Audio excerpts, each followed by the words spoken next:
We are back working on our 93 GMC Jimmy that we are putting Jeep axles underneath of it, linking it, and turning it into a more capable off-road vehicle. On the last couple episodes, you have watched us rip all the IFS out of it, yank the rear axle out, put a Jeep Dana 35 in the rear, leaf over with the factory leaf springs. We've gotten wheels and tires for it. And now we're about halfway through the front end as far as getting a crossmember, links, and coil buckets onto the factory frame. So that's where we're at now. We need to finish this crossmember. We need to get some links mocked up, coil buckets mocked up, and get all that in place so we can start the real daunting task of figuring out if the steering is gonna work, if we have to change that, and where we need to mount a track bar, shocks, a lot of stuff going on. Let's get started.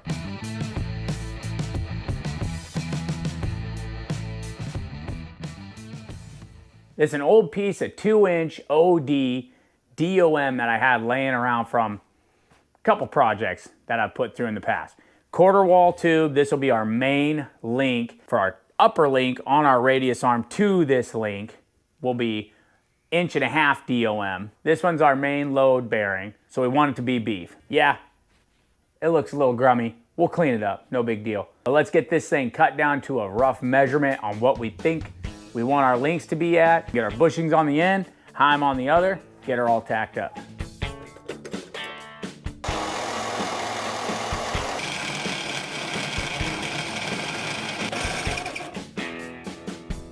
Well, that bit's junk. Time to do it the old-fashioned way.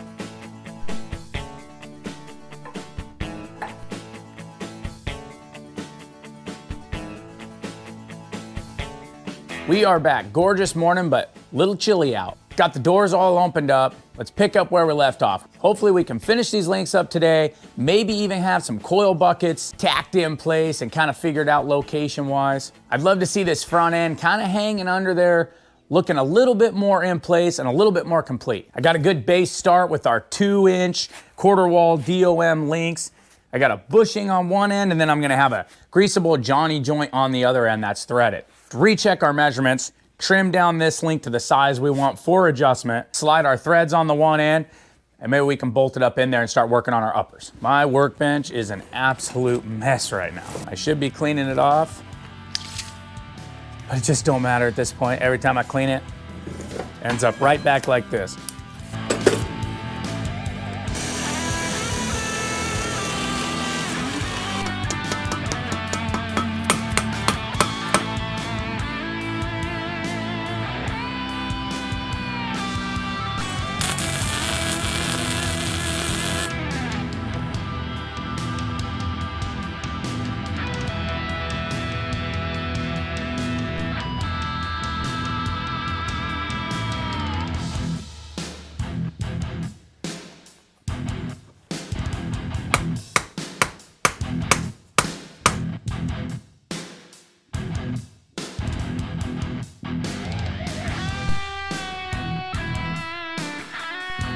Okay, I've got my links bolted into the cross member, and they're bolted into our front axle, roughly about the length that I believe I want them at. Of course, I have room in the threads if I need to move that at all. Now I've roughed up my upper links at about the length and angles that I like, just eyeballing it.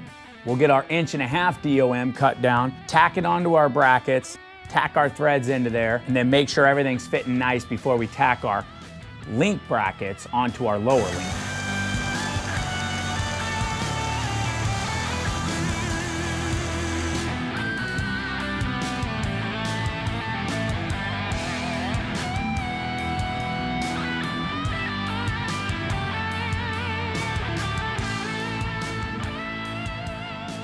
Okay, the links are looking sweet. They look total beef. But my front end, after doing a bunch of measuring, I feel like my front end is just a hair too far forward from where I want it.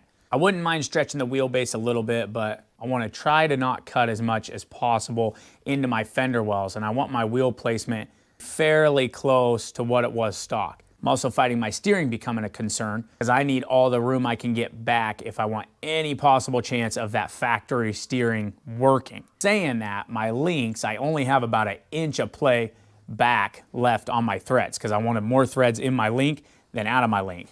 Think I'm going to take these links out, shave them about 1.5 inches more to bring them back, give me a little bit more room to play with, and then we'll put it all back together.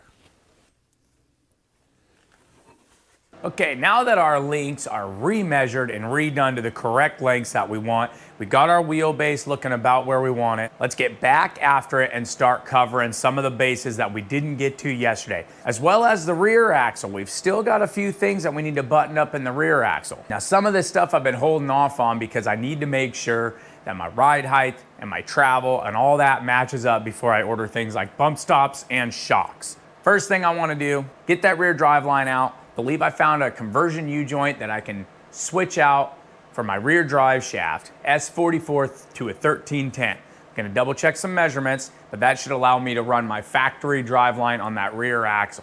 Okay, here's my factory rear drive line out of the back of that Jimmy.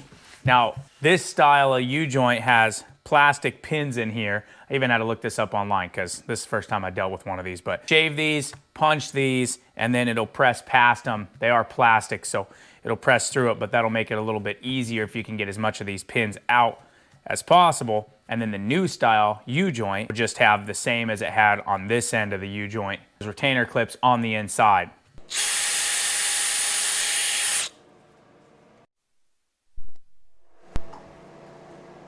Okay, got the old yoke out. Now it's time to measure it up, make sure we order the right part. Okay, my current plan is to actually notch this frame out because of how wonky and different it is. Both sides, this one comes out actually more than the other side. It's got bubbles and dimples from all the IFS. So what I need to do, and I actually need about another inch or so inside for these coils to be nice and lined up with the width on the axles. I think I'm gonna make a mark, get this sized up where I want it, mark this frame, and actually notch the outside out and inboard this coil bucket into the inside of the frame. And I think that'll just strengthen everything back up because this is quarter wall thick. Once we set that in there, we'll weld everything back to it, essentially like plating what we just took out. It's kind of how my brain works.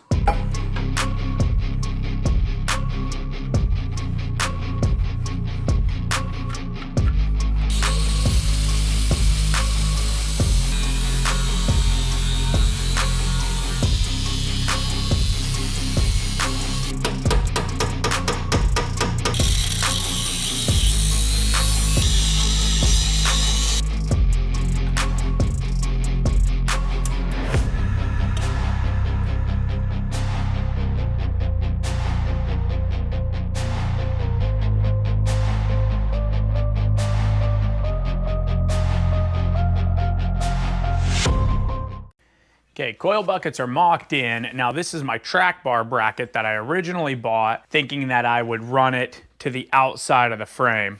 That's why I bought this bracket. But now that everything's out of there and I can actually see where I want my front axle to land and ride heights and all that good stuff, this is no longer gonna work. This will contact my coil spring. I need this to be flush with the frame or actually to the inside of the frame. So what I'm gonna do is trim this thing down because I'm not gonna need all this length with the ride height that we want.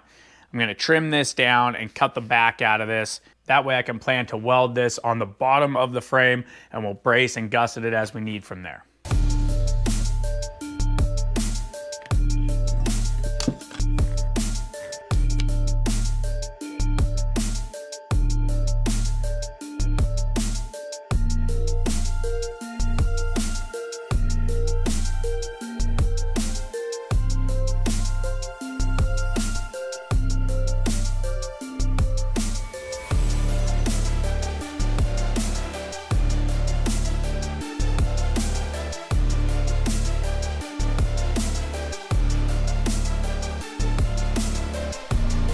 Okay, curiosity's getting the better of me, so it's time to find out how strong these tack welds are and see if we can put a load on these springs and actually see how much they're compressing, because the numbers in my head, I couldn't possibly see them compressing that much, but we'll see.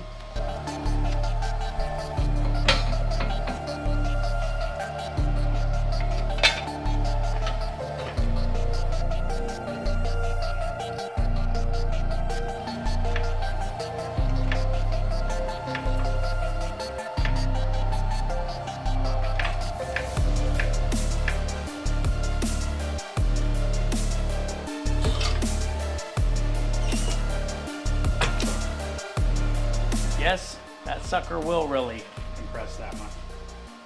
I didn't think I would see that.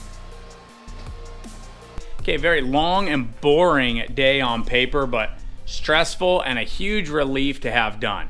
Those coil buckets have been bugging me for a while, just thinking of how big of a to-do it was gonna be to get them mounted to that super wonky, weird frame. But I'm pleased to say they are tacked in there. I'm feeling fairly happy with them.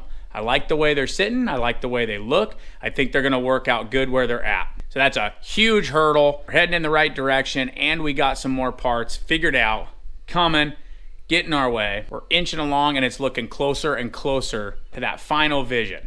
Okay, now that we're fairly happy with where the coil buckets are sitting, I think I'm gonna start tearing everything down. Let's start doing some final welding on our links because we're happy with those. Those are looking good. Final welding on the coil buckets after a couple more checks. And I also have to fix my Crossmember because I did a cutout for my Driveline. That's why we test these things. Put it in there, not enough clearance. So I think I'm gonna go even more extreme with it. That way I can make sure I'm not gonna hit that front Driveline on downward travel at all. We'll pull it out, extreme it, weld it, put everything back together.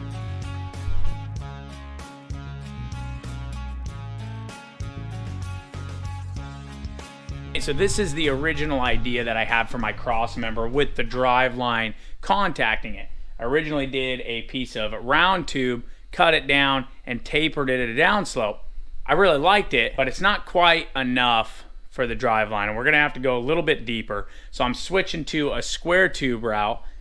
I do like the round tube route. It looks a lot more pleasing, but it's not giving me the depth that I want initially down here in the back either. And I also want more width, and that's, for what I have on hand, that's what I have. So we'll switch to the square tube. I'm still gonna taper it, might bow it out just a little bit, but we'll redesign this, recut it out, fix our problem.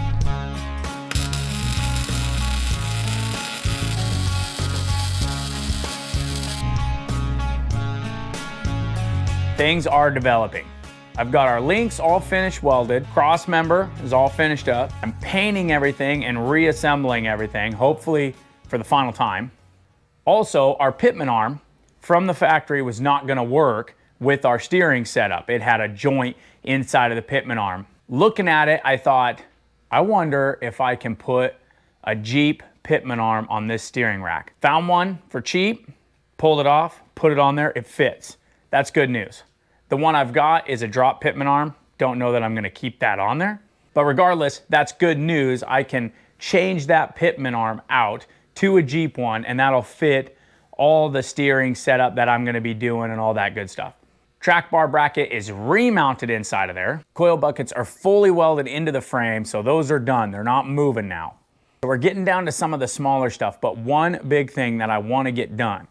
I ordered some factory bushings for the top of the coil springs. I want to do a stem inside of this coil bucket, kind of replicating like a factory coil bucket setup. Kind of helps retain that coil inside of the coil bucket, and it'll also give me a good location to mount a bump stop on the end of it. So I'm gonna do some measuring. I'm gonna cut down some tube that I had laying around out back. Probably even gonna thread it so I can be able to install it or remove it rather than finish weld it. If that does give me problems in the future, I'll put it in there and I'll weld it, but I don't think I'll have an issue bolting it in there, and then I'll be able to remove it if for any reason I need to.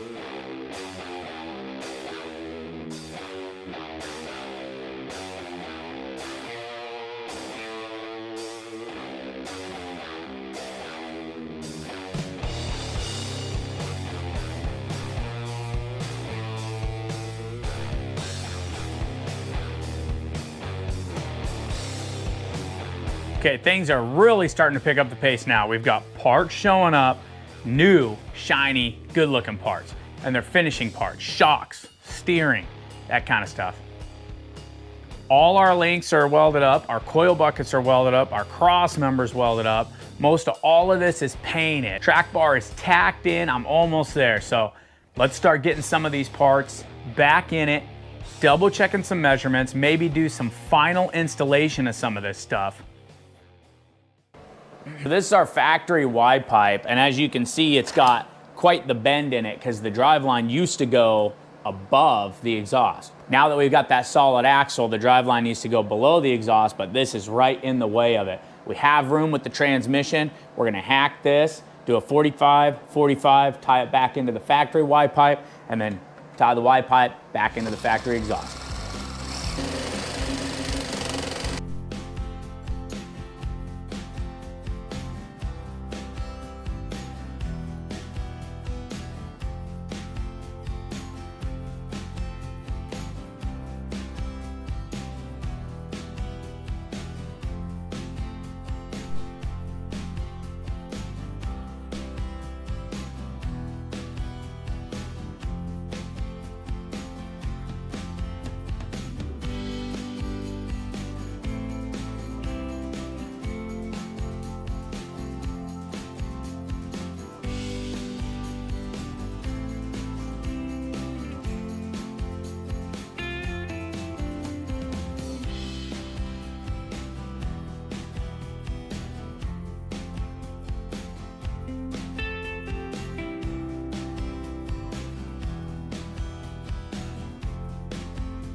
Well, it surely hasn't been easy, but here is where we're at. The front axle is finally on coil springs with the links in. Everything's loosely bolted in there. I'm starting to mock everything up, but I'm liking what I'm seeing. Ride levels aren't quite perfect. Looks like I'm maybe about an inch to 2 inches off between the rear and the front. Not a big deal. I've got some shackles that are already here. I can fix that, but you can't tell me this thing is not looking sick. Might have to bring our wheels out just a little bit for the steering. Now we still got quite a bit of work to go. A lot of little tweaking, a lot of adjustments, but where we're at right now, I'd be willing to bet that you're gonna see this thing probably driving within the next episode, if not hitting the trails and kicking that four-wheel drive in. If you're enjoying this channel, make sure you hit that like button, hit that subscribe button. That way you don't miss us on the next episode.